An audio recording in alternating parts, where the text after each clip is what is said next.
Friends of NRA is your chance to support our Second Amendment rights and preserve America's hunting traditions. Join Friends of NRA at one of our 600 exciting events nationwide. From games to auctions and exclusive firearms, Friends of NRA events are your chance to support a cause you care about while having a great time with patriots in your community. Whether you're a seasoned shooter, an avid hunter or outdoorsman, or passionate about freedom, there's a place for you within Friends of NRA. Visit friendsofnra.org to find an event near you. Stand up for freedom with the Friends of NRA. On today's episode, we're diving fork first into the world of wild game pasta.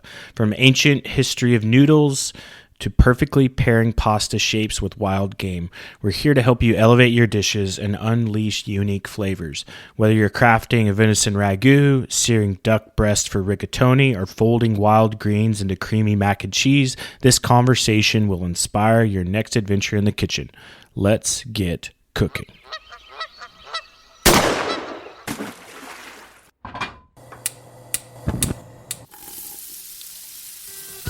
Join Justin Townsend and the Harvesting Nature crew as they explore the world of cooking wild fish and game while sharing recipes, tips, tricks, and lessons learned from their pursuit of wild food. We sure hope you ate before the show, as you're gonna leave hungry. This is the Wild Fish and Game Podcast. Welcome back, everybody. Today, as you may have found out from our brief intro, we're going to be talking about wild game pasta.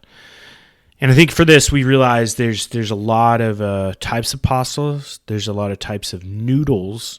There's a lot of types of, would you say, noodly worlds out there, Adam? Yeah, there's other massive noodly worlds out there.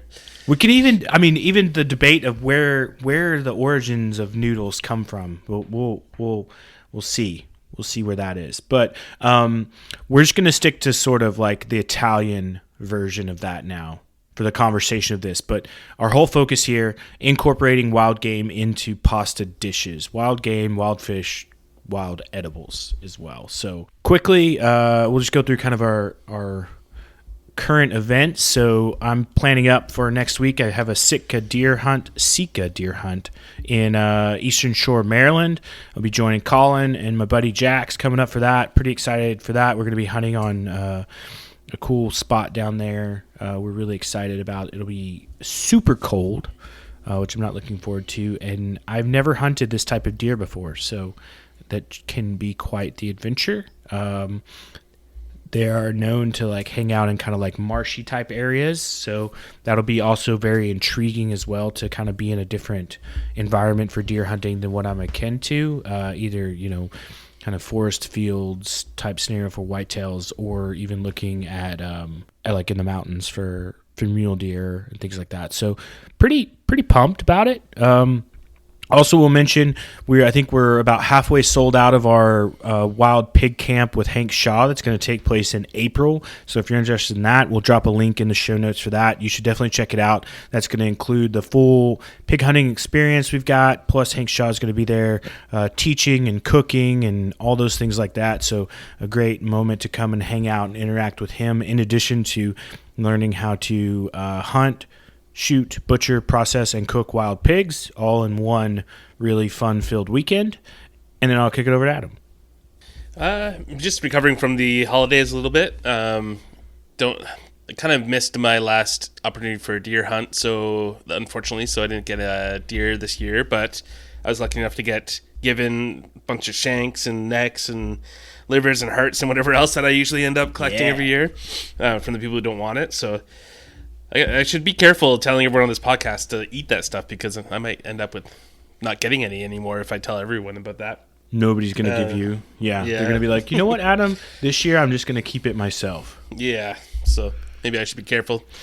But in terms of hunting, might have a little rabbit hunt coming up. There's not much else that's open anymore for us up here. And then hopefully get into some ice fishing soon. So that's kind of it for me right now. How's the ice up there? It was actually really good. We were out on the Christmas break up to New Year's out on the ice. We have a neighbor who with a plow on their ATV, and they did a huge trail around the whole lake, and there's people with skating rinks and everything, and people fishing. Oh, that's cool.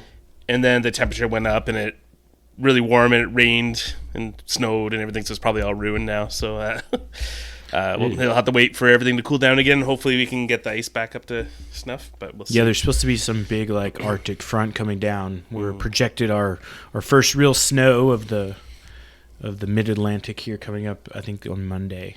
So. Yeah. We'll have to see. Yeah. All right. Well, do you want to take us into the history of pasta to kind of kick this off?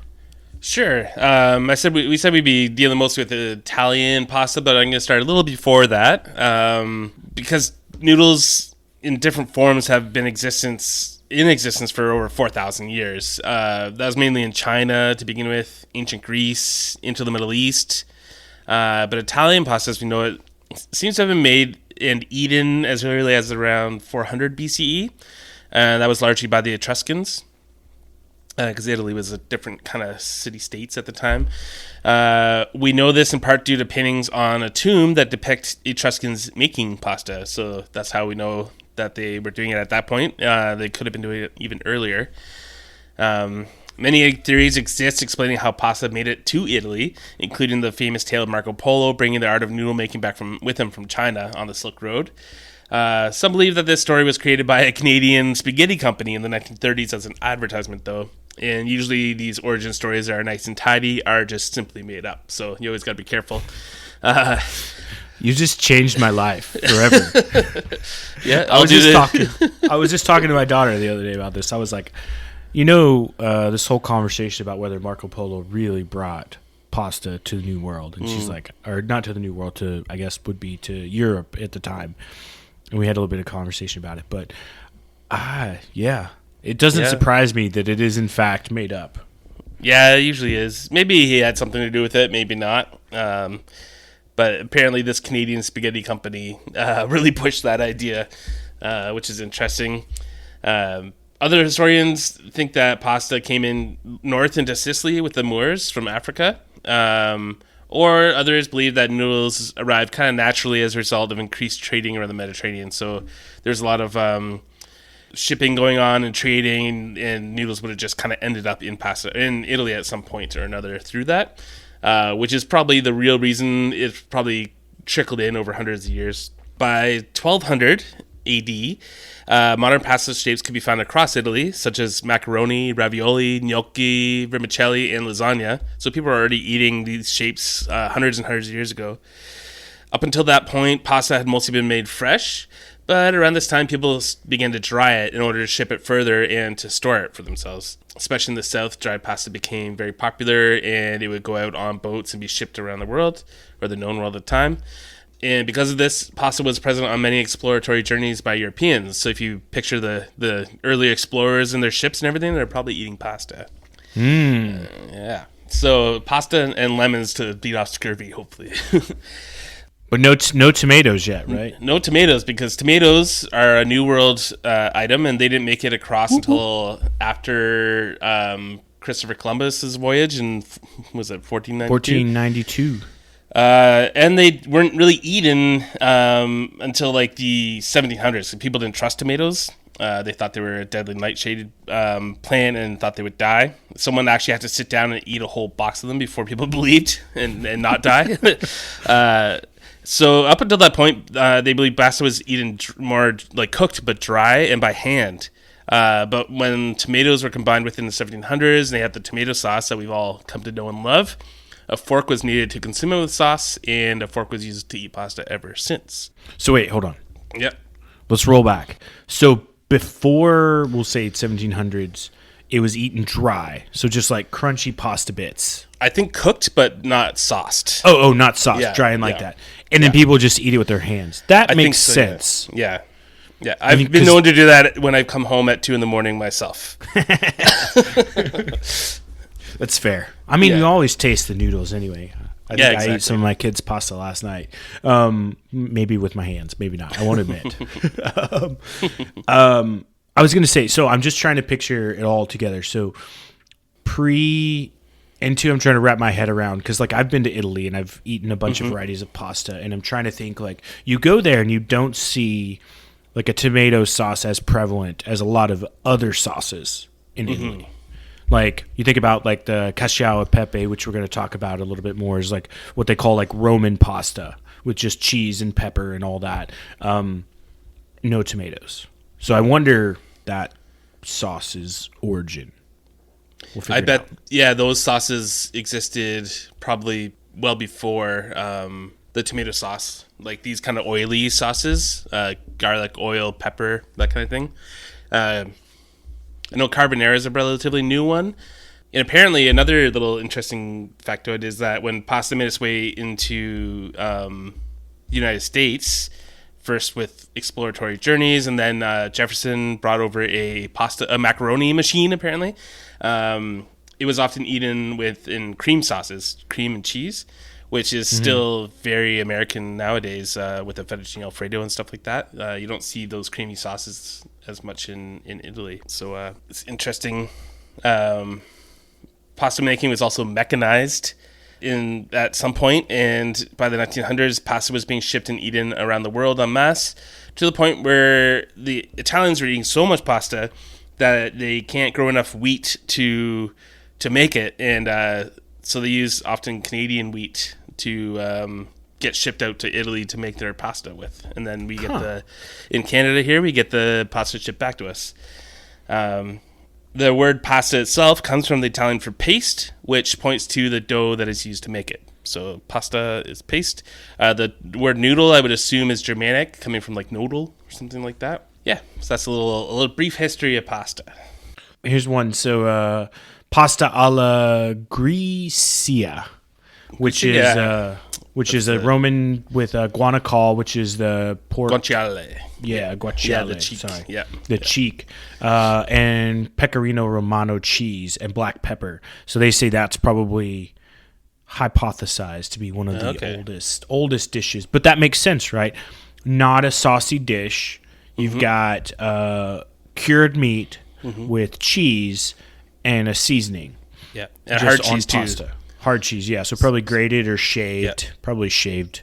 Yeah. I would imagine. So all those things could be kept in a pantry, which is really beneficial for something like that. No, we were talking about favorite pastas before we started the show, and I was having a hard time thinking of a favorite, but pasta alla Grecia is probably one of my actual favorites. I love making it and eating that. That's really good. It's pretty good. Yeah, simple, delicious pasta. How do you make it? Do you heat up the... Yeah, the guanciale, and you get the grease kind of going. It's been a while since I made it. You make it kind of like a carbonara, where you're making like a kind of a sauce with the pasta water and everything, and whip it around, and it's just like super simple, and you can really taste the cured nature of the pork in there and everything. It's really super tasty. Serious Eats has a wonderful recipe for it if anyone wants to make it. We don't have one available, unfortunately, on Harvest Nature, but not yet. Not yet. I think probably one of my favorites, since we're on favorites right now, we'll just talk about it, is the cacio e pepe. Which it's ironic. Both of our favorites are Roman pasta dishes, which I think is really cool. Simple Roman ones. Yeah, so I like just the cheese and the black pepper, I think, and the pasta. It's just so good. But funny story, one night, this was back long ago. I think I was out of college, maybe a year or so. My wife and I were, I think we were just married at the time, and we'd been out, doing what young couples do, out and about for the evening, and then came home and had a late night craving and decided that I was going to impress her with my interpretation of cacio e pepe. Which also ended up with probably 3 times the amount of pepper in it that should go, just due to the simple nature of my sobriety level at the moment, and it physically heated her up inside. She's like, "Oh my gosh, it's so hot. It's good, but it's just so peppery that it's like raising my body temperature." And I've been very cautious with the black pepper in that dish ever since then. So it's but it was very funny because roasted the black peppercorns and then put them in the grinder and grinded them up and then added them to the cheese, and too much. So but good, still one of my favorites, still phenomenal. Also too, I think it's very ironic that we look back on sort of the oldest pasta dish being the Grecia, right? Am I saying it right? Pasta alla Grecia. Grecia, yeah. because most pasta dishes aren't served with a lot of meat in Italy. And so I find it ironic that the first one that they date back to, ironically, did have meat in it. That's true. Meat in it. Yeah. So that's very interesting. All right, so let's shift gears a little bit. Let's talk a little bit about choosing the right pasta brand and shape.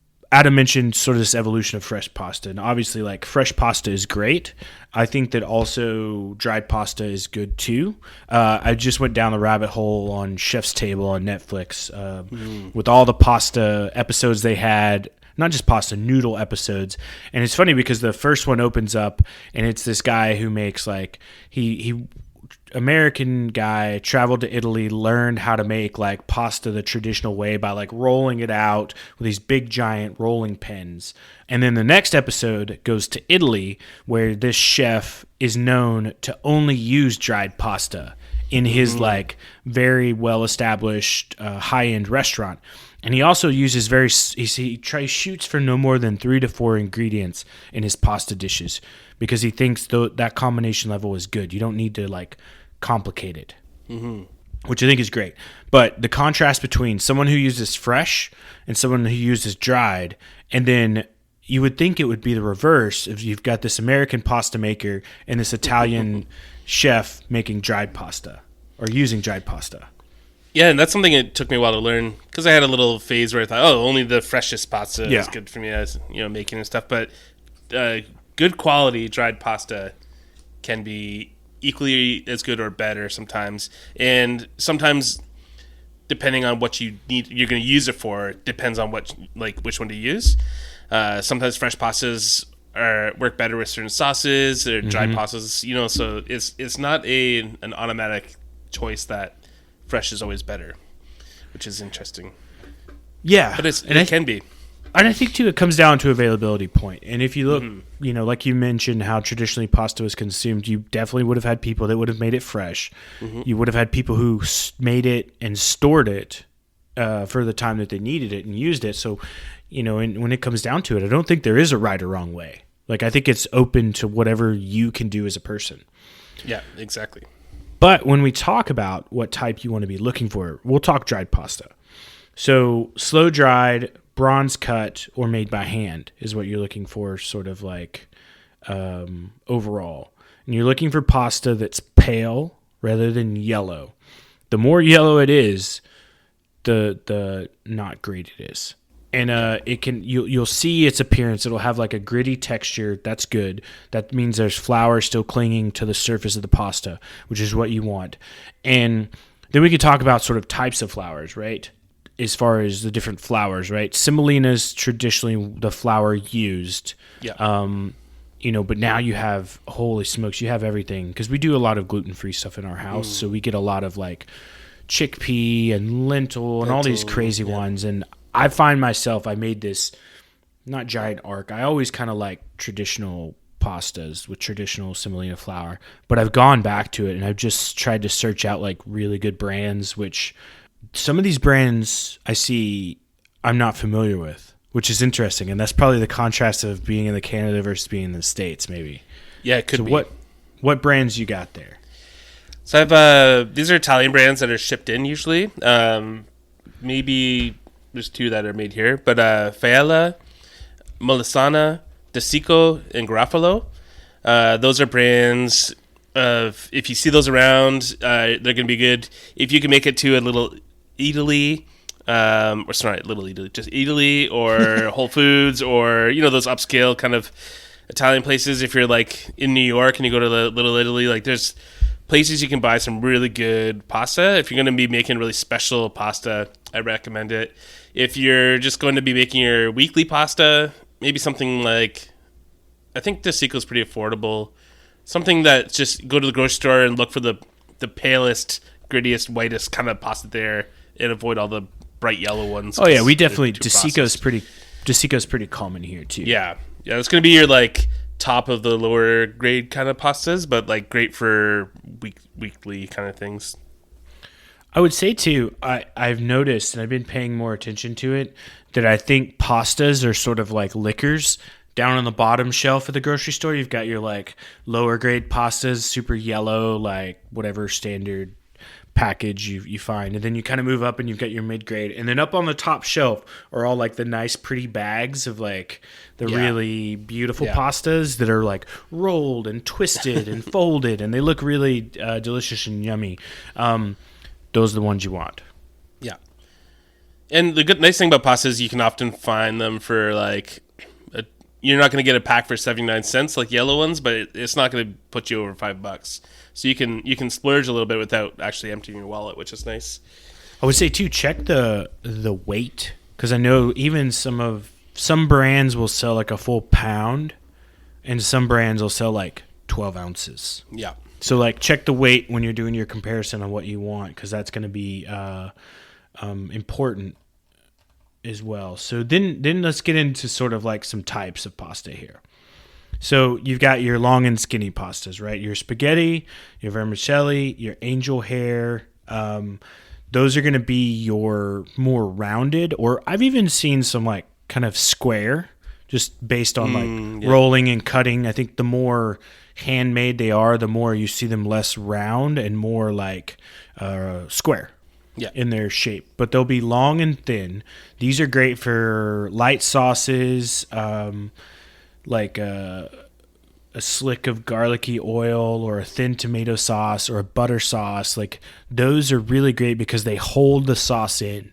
They hold it together like in your forkfuls, or however you want to do it, of how you are going to be taking the sauce in the noodles. They're going to piece it together really, really well. People often seem to default to spaghetti noodles for their really big, rich, heavy pastas. I think we all grew up eating spaghetti more than other noodles, or I did anyways. But it's not always the right noodle for the job. I'll let you carry on, but I think heavier, meatier sauces might actually belong on a different style noodle than spaghetti sometimes. Although in the end, it's what you prefer, what you like to eat.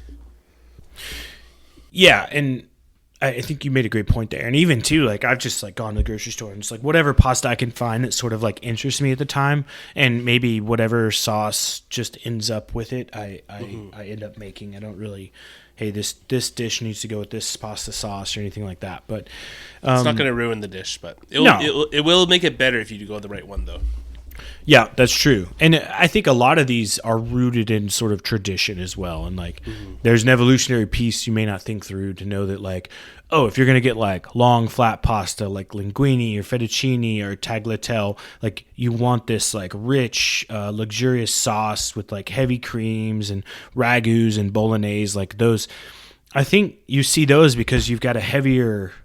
You know, when you think about spaghetti or angel hair, it's a very kind of dainty, I don't know, for lack of a better word, pasta for it. So if you start putting heavy things with it, you're going to get heavy things falling off your fork and all that. But if you're going with like some sort of heavy sauce, like even a fettuccine or a tagliatelle is good, especially like ragu, I think, or bolognese. Yeah. Like you've got big chunks of meat in there you're eating with it. I think those ribbons kind of hold a little more sauce too, a little thicker. I think those two, just from a standpoint of like ease of making, those long flat pasta noodles are easier to hand make, and I think those are good candidates for handmade pastas and pairing them with those sauces that you're also gonna like put a lot of effort into.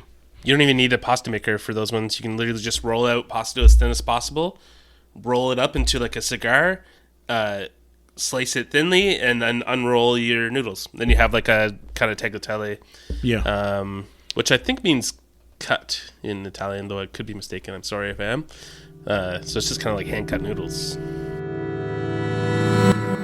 So let's move on. Your tube pastas, which I think are also really good, you know, because they fill the tube. So you get baked pastas, really cheesy. Of course, your traditional mac and cheese is a great candidate. Penne, rigatoni, macaroni. I think across tables in America, you'll probably see those, specifically the penne, the macaroni, and spaghetti noodles, probably most prevalent. I would agree. Yeah. And the tubes is great because it can collect small pieces of food inside them, which makes it extra delicious. Like some ground meat or some little chunks of carrot or whatever you have in your pasta. Once those things start like getting stuck kind of in the tubes, there's just something really nice about that. Yeah, it is good. I think really with like the tube pastas, it's really good because you get big baking dishes, right? And you throw all that stuff in there and you're going to put it in there to bake. And so whenever you cut it and scoop it out to put it on your plate, if you've got just like a bunch of spaghetti in there, you're just going to put this big like bird nest of whatever. But I think by using that pasta in that manner for those big dishes, you're able to get like all the flavor and the pasta kind of holds together better and all that stuff. So I think those are why we found it there. I think what's the Greek one? It's patisio, and it's like they're laid out like perfect in long strands and like a thin layer, and then you put some more meat and sauce, and you put another layer of pasta on there, almost like lasagna, but they're long tube pastas. They're really cool. It's its own individual like Greek version of it. Almost like a penne the size of a spaghetti noodle. Yeah, exactly. 100%. But maybe the diameter of a macaroni. Yeah. It's really cool. It's very cool, yeah. And it's cool when you cut it, cross-cut it, and you see like the layer of it. Very, very cool. Then you get into your shaped pastas, which I would say also too, you can get them dried, but if you want to feel very fancy, you could shape your own pastas. And they make all kinds of tools and little boards and gadgets, and there's ways in which you can watch videos and techniques on how to make shaped pasta. So like farfalle, fusilli, I'm going to butcher all these. Or the, gosh, I get this. Orchietti, which I get all the time. Ears. Yeah. It's, I love the orchietti pasta. Mm-hmm. It's like the little round ones, right? They're the little ears. That's what it means. Yeah. Those are great. So these are best in like creamy, rich, decadent sauces, which also you get sauce like in those little folds and twists. And I would say I'm not a big fan of them, but they're a good candidate for it, like cold pasta salads. I think this is your go-to. And I think, man, we could spend a whole time period talking about the evolution of cold pasta salads. Who came up with that?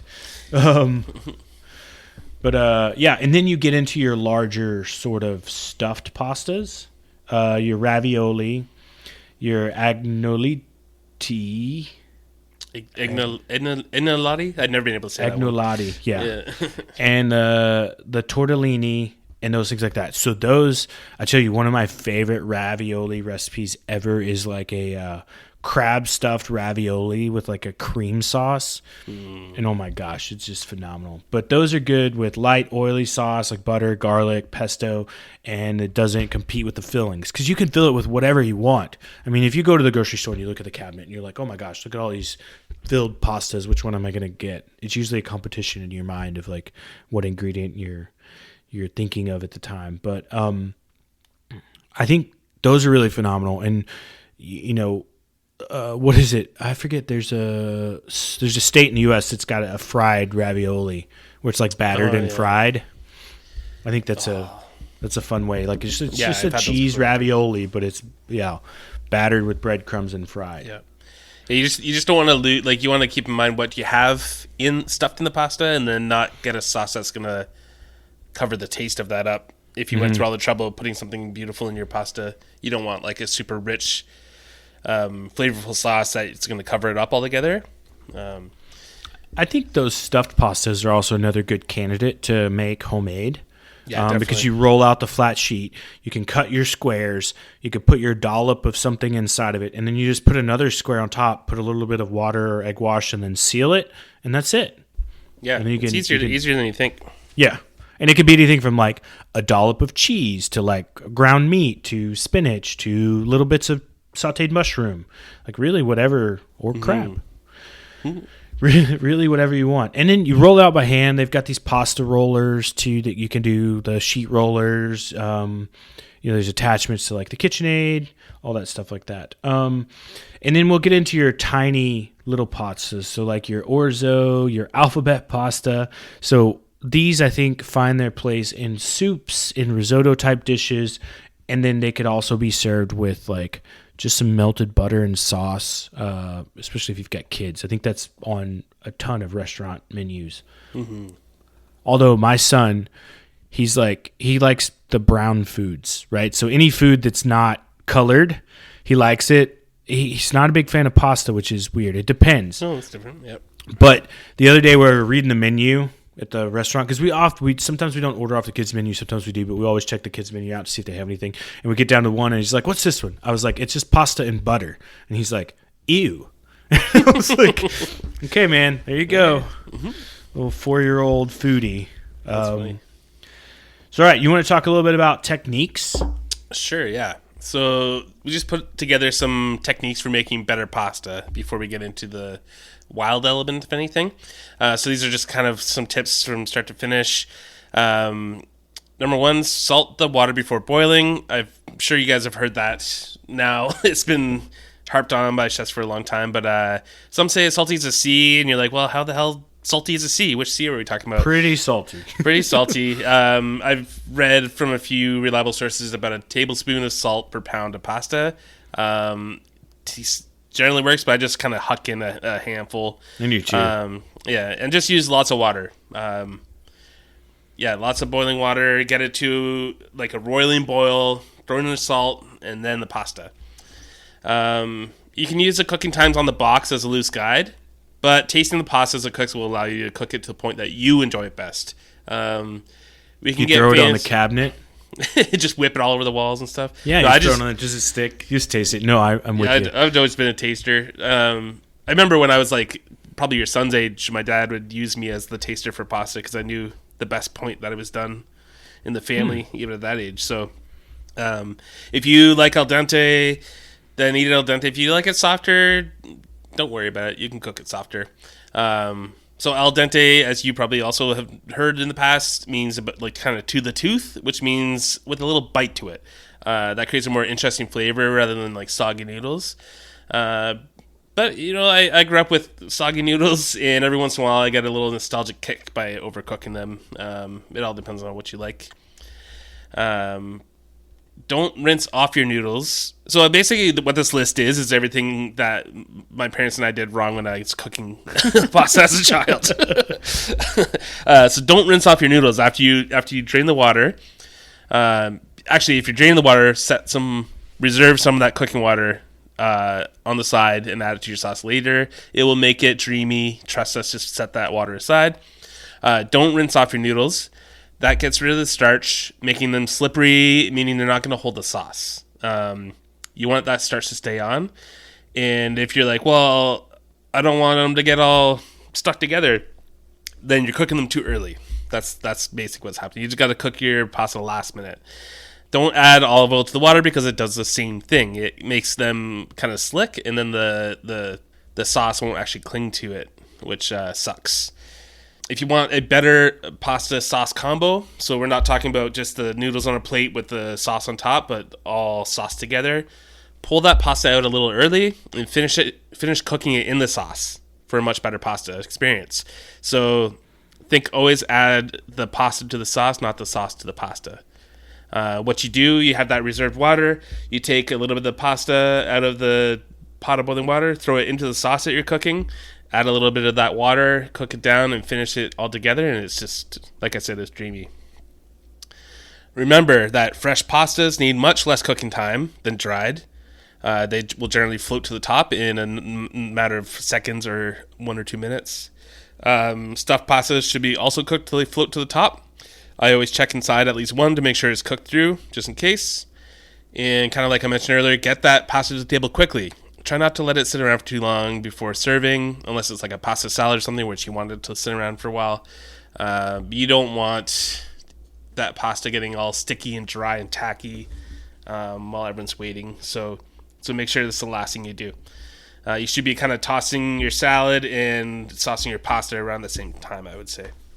Did you have anything to add to that? Any techniques?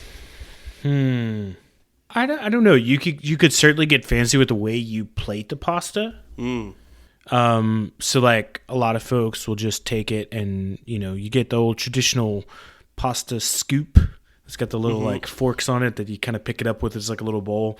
You can go with the tongs. I've seen people move to like these like, not like chopsticks. They're like chopsticks but long tweezers. Yep. Is ways to do it. I was watching that Chef's Table, and they've got these little baskets for like reheating in the oil or in the water. Yeah. And I've seen those at like restaurants I've worked at have had them and all that. But I never thought of it. Was like, why don't I just get one of those? Like that would be super easy too. Because then you pull it out, it's all in a basket. You're not like fumbling around with it. You're not doing this stuff. I drain it right in and then just plate everything right away and then sauce it. But I think talking about putting it on a plate, twisting it, making like a little bird's nest, and then putting the sauce in the middle kind of lets it kind of go down through it. And I think it disperses a little better. You can also just throw it in the bowl and throw sauce on it. What kind of drainer are you? Are you a colander or like I live on the edge. I take the pot, put my thumbs on the lid, and get the lid going like a quarter of an inch, then tip it over the sink in a very dangerous way. I don't know why I do that, but that's the only way I drain every time. I burn myself numerous times doing it, but I refuse to change. I don't do that. I've got this like wire mesh colander. It's like, like window screen size. Okay, yeah. And that's what I use.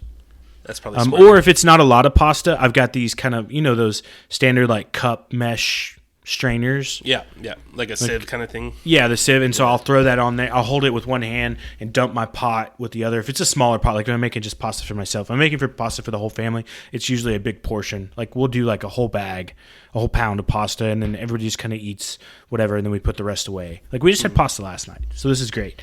Because now I'm like, what did I do last night? Salted the water, check. Yeah. Drained it right before I served it, check. I definitely don't like to let it sit. If I am going to let it sit for a long time, unfortunately, things happen, right? You're like, oh crap, I forgot to take this ingredient out. I got to thaw this out. I just toss it in olive oil real quick, or like any neutral oil. Yeah. And just like keep it moist. Or sometimes I also like to hit it with truffle oil just because, and just like toss in a bit of truffle oil and then plate it. The oil added post draining the sauce will adhere to the noodles better than if you oil the water. Yeah, which I don't recommend doing. I don't either. I've not been a big person to oil water, so I think those are the big things. But I think I'm going to invest in one of those little pasta baskets. Maybe like just for cooking pasta. I'm sure my wife's thrilled to hear that if she hears it. She's like, oh great, and something else in the kitchen. Another little trick is cooking the pasta in like stock or something rather than water if you want to introduce some new flavors. Especially if you're going like a simple kind of sauce and you want the sauce to be, or the noodles to be a little more flavorful, then cooking it in like a venison stock or a grouse stock or something would be excellent too. Or you could will soak up some. Add ingredients to your water, right? You could put like lemon in there, or garlic in there, or herbs in there with it to like, because those noodles are literally soaking up the water. So whatever flavor you add to it, it's going to pull into it, which is great. Now here's the big question. What wild game works well with pasta? All of it. All of it. All of it. Everything. So we're going to go through some. We'll just go kind of back and forth. So I'll start off with mine. So ground game. So I think really when you're using ground meat, I think really where you want to start with is, do you want to cook the meat in the sauce, or do you want to cook the meat separate and then add the sauce to it later? I tend to lean towards the side of cooking the meat separate from the sauce. Well, I would say I'm opposite. Do you? Well, it's twofold in my house. One, because my wife doesn't eat meat. So we generally have to split it. So that's how we end up there. But I think, so for certain dishes like your bolognese, some of your like traditional Italian-American meat sauces, you're literally making it that way. But just the way I do it in my house, we end up cooking more. Even so, the cassao e pepe recipe I have is made separate from it. It's added to it after. That's a phenomenal dish, by the way. Which one is that? It's a cassao e pepe with wild pork sausage and oyster mushrooms. I remember this one because we got one of those little kits to make the mushrooms, and grew the oyster mushrooms in our kitchen. And then pretty simple, right? So pound of spaghetti, olive oil, butter, some ground black pepper, Parmesan cheese, and then the pork sausage. standard kind of like what you would consider like an Italian pork sausage: black pepper, parsley, garlic powder, fennel seeds, onion, and then the oysters, mushrooms were mixed into there. And so really mixed everything and then cooked that sausage and the mushrooms and then topped the pasta with it. Very straightforward, very simple. I think for the cacio e pepe, like there's some steps in that, but once you get a rhythm with it, it's pretty simple. I did watch, it was a reel on Instagram the other day, and the guy was like, do you ever make like the cacio e pepe and the cheese clumps up? And you're like, yeah, because you like add it in, you add some water to it, and then you stir it. So you toast your black peppercorns first. Then you add your olive oil, butter into the pan, and then you're putting in your pasta with a little bit of pasta water, and then you're mixing in the cheese as the last step. So he took a bit of the pasta water, made a slurry with the melted the cheese in this water slurry, and then added it to the pasta. That's interesting. And I was like, oh, that's a pretty smart idea. So anyway, that's just one food for thought. I wrote this piece a while back on cooking ground game meat, and it really was examined the use of baking soda. So first off, I'll start off with the first step. So avoid, and I'm like you with this, I was guilty of all these steps growing up as a kid. Avoid adding cold meat to a hot pan. Adding it will cause the pan to cool and result in the meat releasing liquid. That's where you get that like big packed pan of like grayish looking liquid with your meat that you like. Remember those recipes are like and drain meat. That's why. You shouldn't have to drain your meat. Yeah, no. So you want to let the meat come to room temp. It'll help it brown. Don't heat your pan with the meat in it. So heat your pan, then add your room temp meat. That's going to get better. It's going to hold the temp better in the pan, and it's not going to weirdly affect the meat as it's being cooked. And then don't pack your pan full of meat. Don't overcrowd it. That's also how you end up with that big giant pan full of all that gray, greasy meat. Just trust me. Don't overcrowd it. Work it in batches if you had to, and you're going to get much better results. The other thing I did in this sort of test was test the idea of like cooking with baking soda. I saw somewhere, this was a while ago, saw somewhere of people adding baking soda, which is sodium bicarbonate, into their meat, saying that that would result in tender, juicier, that browned easier. I did like a little test on it. I did some baking soda added, and I did some just plain. I didn't really notice that much of a difference. So I kind of like put that theory to bed, but I don't know. It's probably an extra step I wouldn't do. Yeah. Like, who thinks that? Like, then you have to do these math calculations. How much do I add per pound? All this other stuff like that. So just enjoy the ground meat the way you can. If you're going to cook it separate of the sauce, brown it. You can always add the sauce in after, like deglaze your pan with whatever stock you're using in your sauce recipe. After you've browned your meat, get all that the brown fond off the bottom, and then start building your sauce after. I think is the easiest way to do it. Or if you're going traditional route and you want to do like a bolognese or a traditional like red Italian gravy, cook your meat in it. It's going to be not as brown. It's going to be more tender kind of bites of meat. You'll end up a little differently. So the choice is yours, but you are now the holder of the knowledge. Mm-hmm. And you can use any ground game. Yeah. Elk, moose, bison, venison. You can do. I've done goose, rabbit. Rabbit. Yeah. It's up to you. It goes literally anything. And like your recipe there, you can also use sausage. It's pre-flavored. Mm-hmm. There's a little more fat in it. It's that's a great use. So if you have a bunch of Italian sausage or whatever wild game sausage in the freezer, use that instead of just the straight ground. And you cut them out of the case. Yep. Yeah, it'd be super tasty. So meatballs, when it comes to pasta, we talked about meatballs and sandwiches in the last episode in the series. I find meatballs for pasta, I want them to be a little more tender than the kind of tougher, not tougher, but like the sturdier meatballs for a sandwich. So I'm often putting in, softened white bread, like softened with milk or breadcrumbs, egg and stuff like that to bind it. Tend to be a purist when it comes to my burgers, just being meat only or meat and fat, but I do like my meatballs to have a little more stuff in it. And it's a good opportunity to flavor them too with herbs or spices, or once again using sausage mixed in with it. You could also mix different types of wild game into your meatballs. No matter how you make them, you want to handle them as little as possible. So you don't want to like whip your ingredients in a bowl forever. You want to just combine them. You want to wet your hands, form your meatballs, whatever size you're making, whether they're the size of a marble or the size of a softball. Any way works. You can even wrap them around a little piece of cheese or something for some melted cheese inside. And then you have the choice of either plopping them into a sauce raw and slowly cooking them and having them almost like pillowy, nearly falling apart, or frying or baking them first and getting that kind of Maillard reaction working, get that caramelization similar to the ground beef. Don't overcrowd your pan. All those same rules apply. Getting them nice and browned, and then deglazing the pan with stock or wine and building your sauce from there. So they're pretty similar to ground game.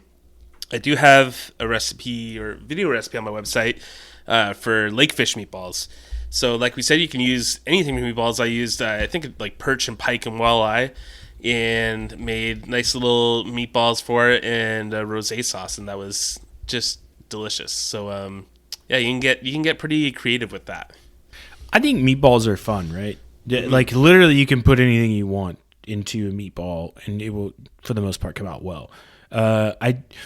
There's this sort of debate, like, do you use fresh stuff, fresh spices? Do you use powdered spices? Do you that? I don't know. Which way do you lean for meatballs? It all depends. I often make Italian or kind of Southeast Asian meatballs often, and I'll use fresh herbs and different seasonings, chilies, garlic, stuff like that. But then if I'm making like more of a Middle Eastern style meatball, which I do often as well, I tend to use Middle Eastern spice blends, North African spice blends, like za'atar or ras el hanout or different things like that. I'll sometimes use something like yogurt or harissa paste. So I don't know. I'm all over the place. I've been mixing in Italian spices and za'atar together. Okay, a lot good, lately. Yeah. I don't know, just like it's a different Makes flavor sense. profile. It's a like oregano, thyme kind of. The flavors kind of echo each other, so it does make sense. Yeah. I just that, and of course always like garlic powder, onion, all that. I feel like the garlic powder and onion powder I tend to use in meatballs more versus like the minced version of them. I just find it's easier to add and spread out that flavor. Yeah, it's true. Yeah, when I do mince onions and garlic for meatballs, I go as fine as humanly possible. I don't like having a bite, like a chunk of onion or something in my meatball. Yeah. So if you struggle mincing things that finely, then onion powder and garlic powder might be a good way to go for you. Someone like has a harder time chopping too. And they have different flavors. Like there's some depth of flavor to onion and garlic powder. People give them shit sometimes, but there's some interesting umami flavors going along there too. And sometimes I'll even double up fresh onions and onion powder. I agree with you 100% on that. And I too, like, I think the fresh and the dried, because it's like usually if you find the garlic powder, it's dried roasted garlic powder. And so you're getting like a kind of sweetness, almost like a caramelized flavor that you wouldn't find in regular garlic. Because fresh garlic itself is so finicky once you start cooking it. Like it burns very easily. Usually it's a smaller ingredient in your pan. You want a little bit of caramelization on it, but there's like a fine line between caramelized garlic and burnt garlic. So I feel like the powder is a good substitute to find that flavor. And then you can also easily get the fresh garlic flavor by just adding it in. I've also, like in a lot of Indian cuisines, the ginger and the garlic in that is grated. It's not minced or chopped. Yeah, or pureed. Yeah, I find sometimes if I want to incorporate it into dishes like meatballs or patties, that using a grated, even grated onion, presents something very different than a chopped onion. And so you get kind of this like liquefaction that happens that also helps in the binding process. that's something else I was going to talk about. The use of, if you've got game and you don't have a lot of fat in there and you don't want to add fat in, breadcrumbs and eggs will serve as a good binder, or just eggs if you don't want to use breadcrumbs. I've done it that way too. I've even talking about grating the onion, I've even grated it, took it, squeezed it so the juice goes into the bowl with the meat, and then tossed the onions. Man, so I just got that onion juice in there, and that's it, because I was making really small, very fine little marble meatballs, and I didn't want to screw around with like getting little bits of onion, kind of making it difficult to roll them. Yeah. So just the onion juice, and those turned out really good too. That sounds good. We could do a whole episode on meatballs, I feel like. To add it to our list before we get stuck. Yeah. All right. Let's hear about this ragu. Okay, yeah. So there's pulled, shredded, braised wild game that can be put in pasta, and what really comes to mind often is ragu.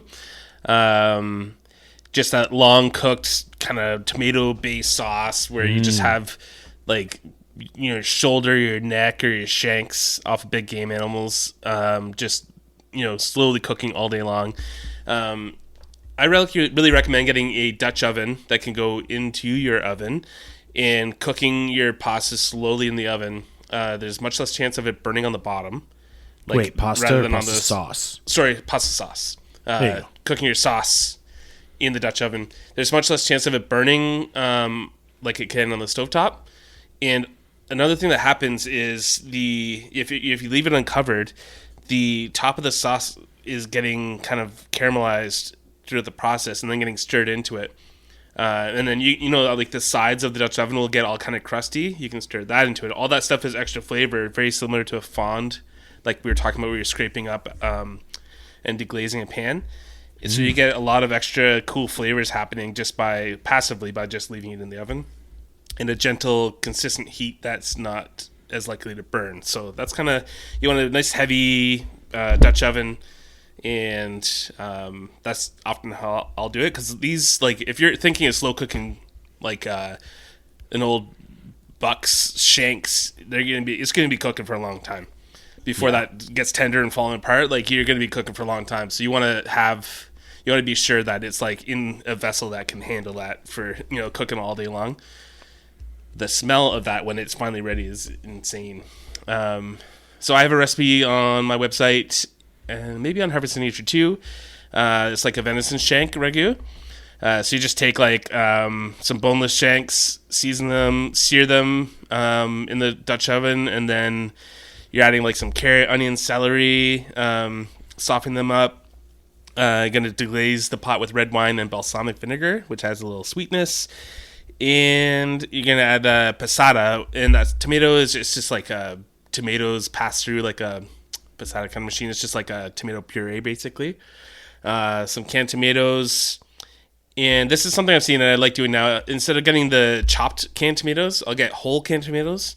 If I'm making something fancy like this dish, I would get the San Marzano ones, like the more expensive ones.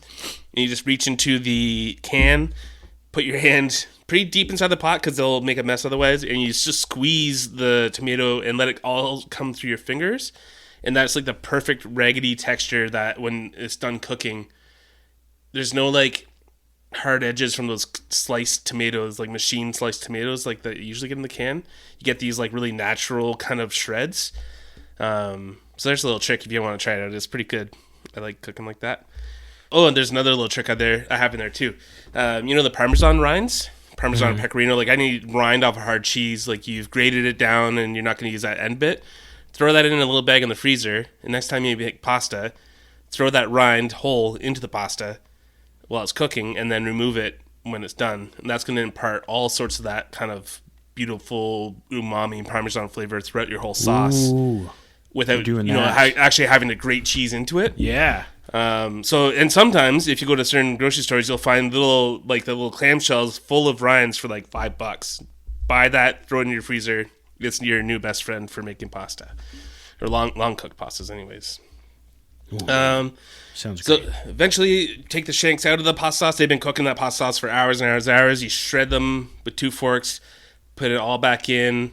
I like to add a little fish sauce to my pasta, which is a bit of a weird one, but once again, I'm building umami. I'm building those savory flavors that just wants to like kick you in the face when you finally get it in there. And fish sauce is something that no one will know there's fish sauce in it, but everyone will like it better. Make sure no one's allergic to fish, I guess, if you're serving at a party or something. But it's similar to anchovies, something like that. It just adds a certain something to it that's beautiful. Oh, you hit on something, and I'm gonna steal your moment. Anchovy paste. Yeah. If you haven't gotten any, go buy some anchovy paste. And next time you start building your own pasta sauce, or even if you buy a jar of pasta sauce from the store, take about a tablespoon of anchovy paste and squeeze it into your pan and pour your olive oil on top and let it saute a little bit before you start adding in your other ingredients, or pour your pasta sauce, your jarred pasta sauce on top of it and mix it in. It's going to add like an umami taste to your sauce that is like phenomenal. I think it's like the Italian version of fish sauce, but it's very common. Yeah. And you can get it in a tube at the grocery store. If you look in the pasta section, usually it's up top. You'll have like a tube of tomato paste, which I recommend over the can, and a tube of anchovy paste. Grab both of those. They're going to change your life. Yeah. And it's pretty overwhelming if you just try a little bit off your finger, but you won't taste that in the finished dish. So try it. And you said tomato paste. We keep going off these little tangents, but another good trick with tomato paste, I buy the tubes of the concentrated ones because you never use a full can of it. Those little cans, they annoy me. So I buy the tubes now. You can just leave the tube in your fridge and use as much as you need. But a lot of recipes say to add it to your sauce. Like you put the tomato sauce in, then you add a little paste to thicken it up. Don't do that. Add it to your oil when you're frying things before you put the sauce in. Get it nice and brown. So when you add your garlic or onions to the pan, add your tomato sauce or your tomato paste. That's going to cook down and it's going to caramelize, and that's going to add a lot more richness and flavor to your pasta too.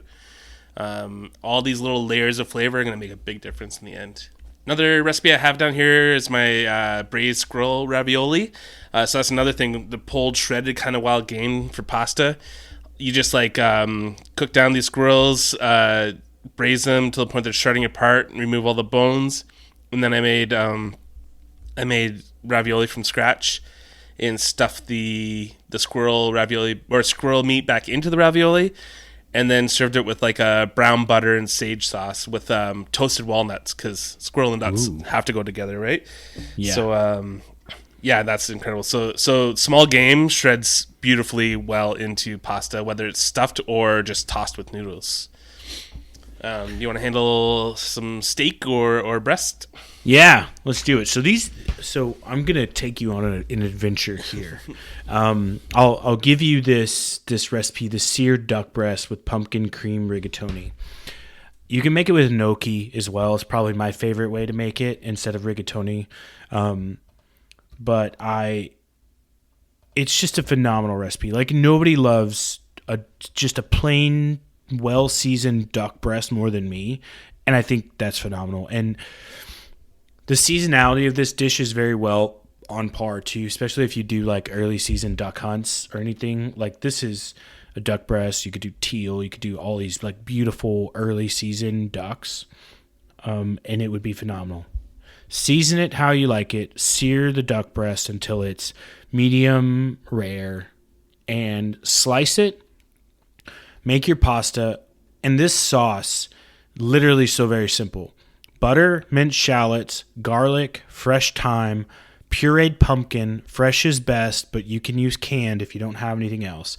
Heavy whipping cream, salt, and ground black pepper. That is all you need. This is like a weeknight meal waiting to happen.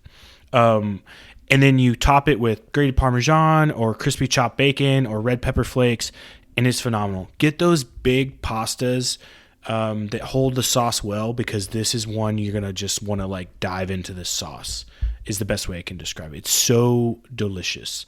The reason I like it with gnocchi is because with gnocchi, when you cook it properly, it's like this, it's like potatoes and flour mixed together. So you get like this little puffy just cloud of goodness. So it kind of breaks up the texture of the sauce, but you can also put more sauce than normal in there. And you have like this kind of like almost soupy, saucy mix with these little bits of pasta in there from the gnocchi. Just a really, really great recipe. I really, really love it. This next one is going to be a little different. And I'll preface this by, you can sear just about any type of meat. If you've got a nice tender cut, put it on the side of pasta, on top of pasta, however you want to do it. That's all you need to do. You can make a little pan sauce, put some stock in with wherever you seared it, maybe add a little cream, boom. You've got a sauce. It's very easy to make. Seared meat and pastas go well together, just like mashed potatoes or rice or anything else. So this one is a little different because you're going to be taking red wine and creating a sauce out of it. Not just like a little bit of red wine, like a lot of red wine. And this is going to make this cool, like purple colored meat and sauce. And you cook the alcohol out of it. So you want to pick a wine that you enjoy the flavor of. But it's pretty straightforward to make. You're going to season the steak. You're going to sear it, do all that stuff. After you're done with it, pull it, set it aside. In the same pan, add some oil, stir in your onions and fresh garlic, season it with black pepper, red pepper flakes. I used herbe de Provence. You could use Italian seasoning if you want, a bay leaf and some granulated garlic. Let that cook, not burn, but cook.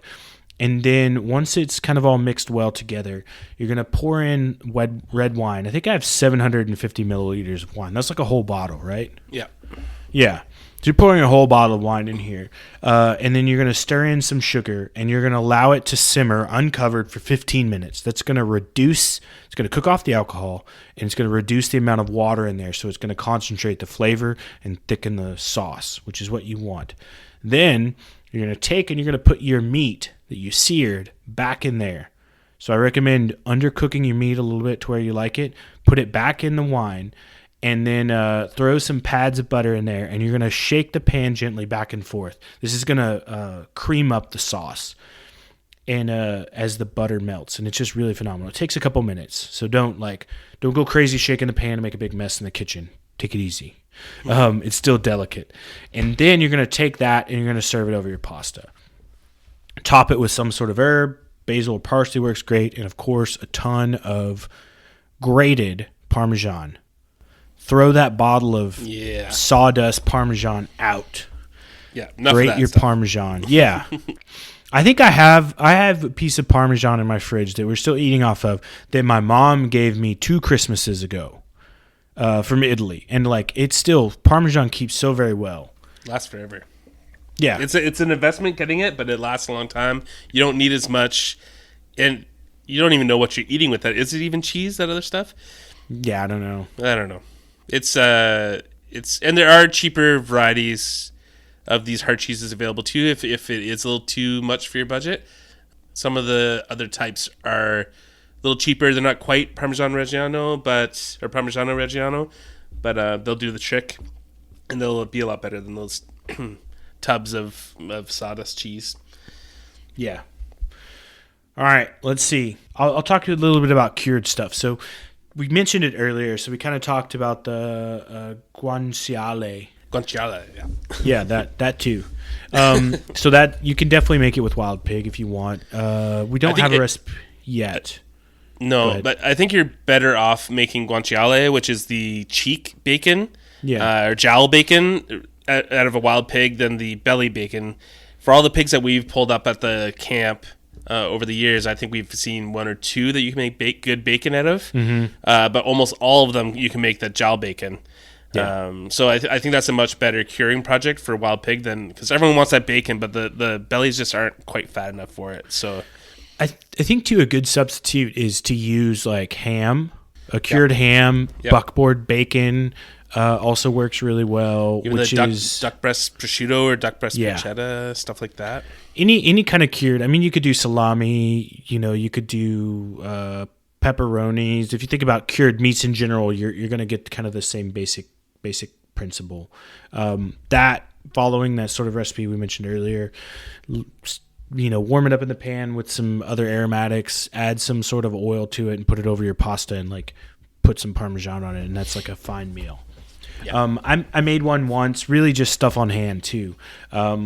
We had smoked salmon, we had pesto either jarred pesto or stuff that we'd made ourselves. And literally it was just that. Like, I think in that particular one, I had some like candied salmon bellies that I shredded up, which are really fatty and really good, and shredded that up and mixed it in with the pesto and the pasta, and like it came out just really, really phenomenal. But any of those like cured things, you can use smoked salmon, just like smoked salmon you get at the store, or if you smoke it yourself, cure it, smoke it. You're introducing like that cured flavor, kind of that like umami aged flavor to it, but then you're also getting some oil and some other things that are coming off those sort of like cured products that are going to enhance your overall pasta dishes. Mm-hmm. Okay, fish. We talked a little bit about fish for the smoked salmon and the cured side, but you can also just use fish and seafood and pasta, obviously. And one I made, you can use like fish fillets. You can do fish stocks. You can do seafood. Obviously, clams are huge. One I made recently, which I really, really enjoyed, is a spaghetti. I think it's called in Italy pesche spaghetti acquapazza, which means it's in crazy water. So I did a version of that with walleye.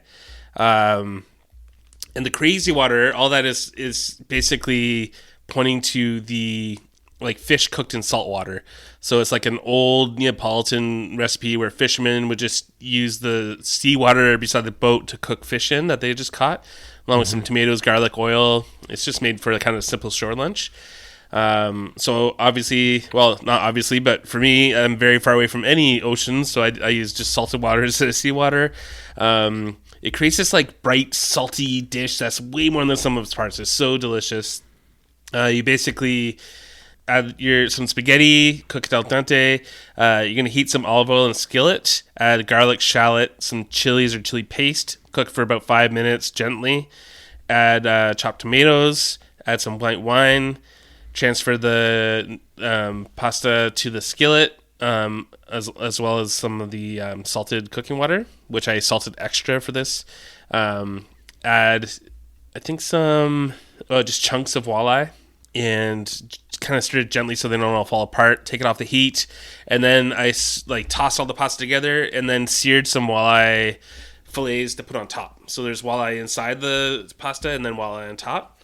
And I highly, highly recommend that with any kind of fish you have. It's a really simple recipe, and just weirdly, really, really delicious. So you can find that on my website, intrepideer.com. There's another one I don't necessarily recommend you make because it's the fiddliest thing I've ever made. But I did this fun dish. It was rigatoni. I cooked them almost fully through, and then removed them all from the water and let them cool so I could handle them.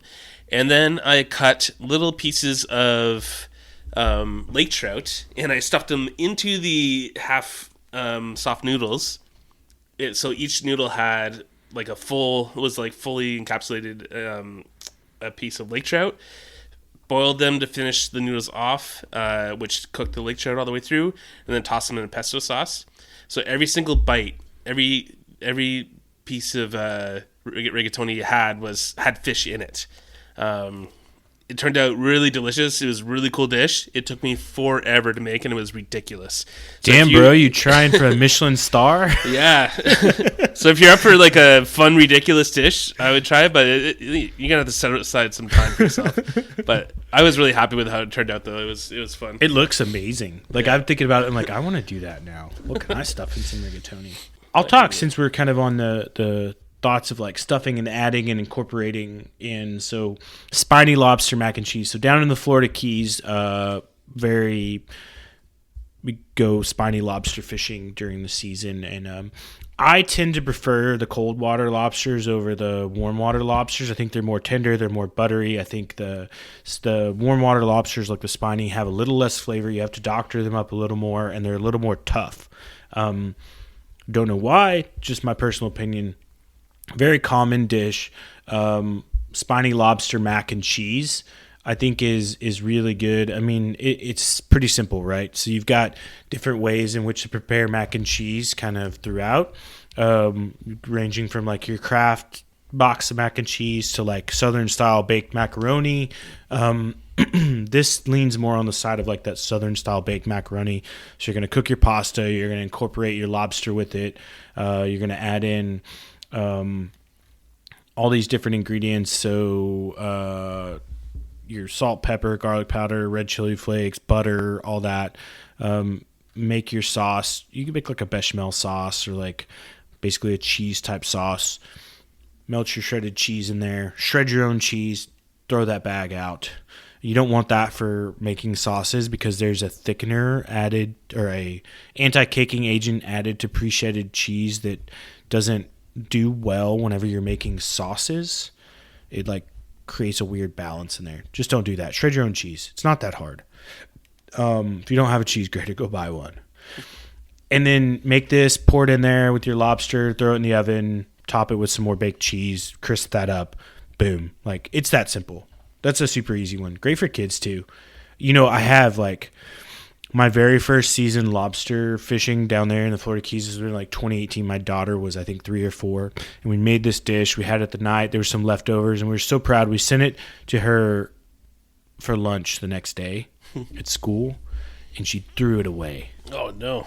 And I still remind her of that to this day. I'm like, I can't believe you threw away that lobster mac and cheese, like that prized lobster that I went out and dove for, risked my life. All right, what's next? Okay, we got Offal next. In Offal, I think the best way to incorporate wild game offal into pasta is in the form of like a ragu, because it's got those big, slow cooked tomatoey big flavors. You can add some, chopped or ground liver, heart, kidneys, just on their own, or you can just incorporate a little bit into the meat that you're cooking, like the ground meat you're cooking for the ragu or bolognese kind of thing. That's going to add a lot of richness, a lot of deliciousness. There's not too. I didn't find too many examples of offal in pastas online. We don't have any recipes on either of our sites, oddly enough, and it's something I want to change. But you just remember, because offal has such a large flavor, you want to, pair it with, bigger, thicker noodles, bigger, thicker sauces. Just kind of stick that way. I did think of one pasta. It's one of the best pastas I've ever had in my life. It was at one of my favorite restaurants in Montreal, Pied de Cochon, which means a pig's foot. They had this, like, I can't remember what they called it, but it was this tripe cooked in tomato sauce with spruce salt on it, and some combination of that. Then they served it with pasta, and some combination of that tomato sauce with the spruce salt and the like super tender tripe. Oh, it was one of the best things I've ever eaten. So one day I want to get some tripe or something out of a deer and clean it myself and go through that, but that's a lot of work. But one day I will do that. It's on the to-do list. We can get into some wild forageables like mushrooms. One of my favorite ones. I've made a lot of mushroom pasta in the past, and a lot of wild mushrooms because I collect so many of them. But I think my favorite one I ever made was a crab linguine with a Hericea mushroom, which is like your lion's mane kind of family of mushrooms. And the cool thing about lion's mane is that when you break it apart and cook it, it kind of resembles crab. So a lot of people make crab cakes, crabs in quotes, crab cakes with this type of mushroom.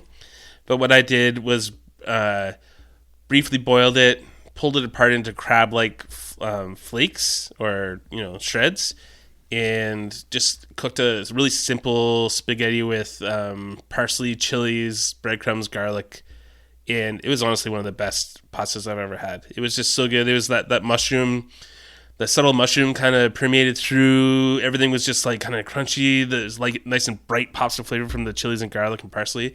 Absolutely incredible. You can also do mushrooms in like a creamy sauce, or you can do like a baked pasta with mushrooms. I've done chicken in the woods, kind of baked, cheesy kind of pastas. You can do mushroom powder. You can dry mushrooms and then toss the mushroom powder into your sauce just to make it a lot more, give more umami and everything. There's endless possibilities for mushrooms. I see you got wild mushroom miso garlic scampi recipe there. Yeah, that one's pretty. I mean, your standard like scampi recipe. I think dressed up a little bit with shallots and garlic cloves and your white wine. It's all standard. I think I subbed in a lot of scampis. You'd use seafood stock and white wine, stuff like that. But I incorporated mushroom stock in, and really you can use 1 pound of whatever kind of mushrooms you have on hand. You can go buy them at the store. You can harvest them yourself. You can do whatever. I used oysters in this one. Two key things here that are going to stand out different. One, you'll use white miso paste in it, which is you're going to get a big, like, we keep talking about umami in this a lot. Mm-hmm. It's the umami episode. You get that flavor profile come through a lot with white miso, and it's going to just be different than your traditional like scampis, but different in a really good way. It pairs very, very well with the mushrooms, which kind of like soak up that sauce. And then our wild fungi blend, which is just really balanced well to go in a dish like this. Your lemon and your wine is going to give you your acid. You're going to have your salt, and you're going to serve it over pasta with fresh grated Parmesan, and you are going to love it. Mm-hmm. It's really good. Yeah, and that's a good thing too. If you want a seasoning blend to go well with your wild mushrooms in pasta, we have that for you on the Harvest Nature website. Yeah. It's really good. You can also, one thing to be sure of when you're using wild mushrooms in pasta is that they're being cooked through all the way, especially things like morels. We've been learning this a lot lately. Make sure your mushrooms are cooked all the way through. Also, if you're using dried wild mushrooms, which you can often buy from stores or dry yourself at home, use the liquid that you dried them in your sauce. It gives you lots more mushroom flavor and umami. Just leave the bottom 1/4 inch or 1/2 inch in the bowl because it's often full of it could get some grit and stuff like that. So I just discard that a little bit and pour out the rest and use that stock. Also, you make a lot of pastas with like foraged things other than mushrooms, like ramps. Wild onions are just always incredible in pasta. You can stuff them. And mushrooms too, amazing for stuffing into ravioli and stuff. So don't sleep on that. I have a recipe where I made kind of a ramp flecked pasta. So I collected a bunch of ramps or wild leeks and actually made some homemade pasta that has the bits of ramp actually in the noodles. So it's really like garlicky, oniony. They're really pretty. And then I dressed it in a